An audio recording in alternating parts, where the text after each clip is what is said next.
Welcome to the podcast, livingtruth.com with Dan Beatty. We hope the next few minutes will encourage your hearts and stimulate your minds.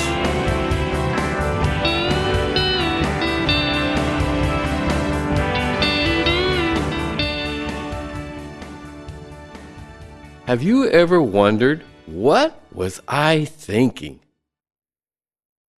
Probably the craziest time in my life was my teen years. I had a wonderful Christian mother and was also surrounded by sincere believers in Christ. That, however, did not stop me from doing stupid things, like shoplifting, vandalism, and even breaking into a store to steal from others.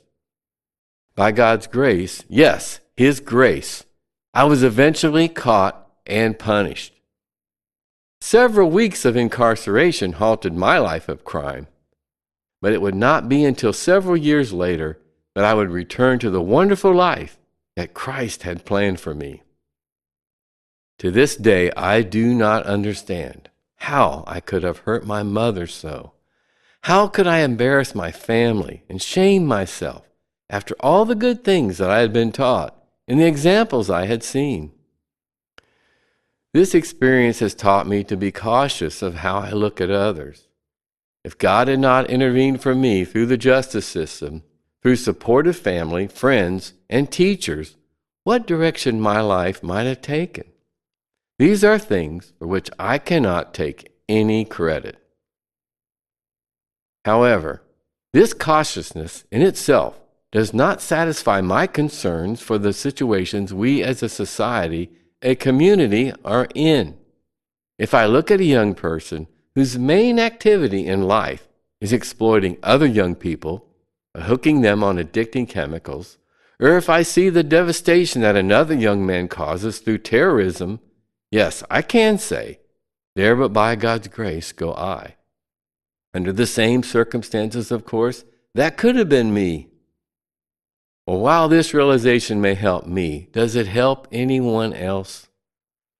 People need compassion and empathy, but they also need the truth. They need direction, like the direction I received as a teen. I fear that in our day, we like to take the easy way out.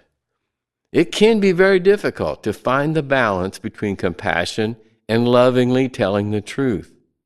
We have to start somewhere.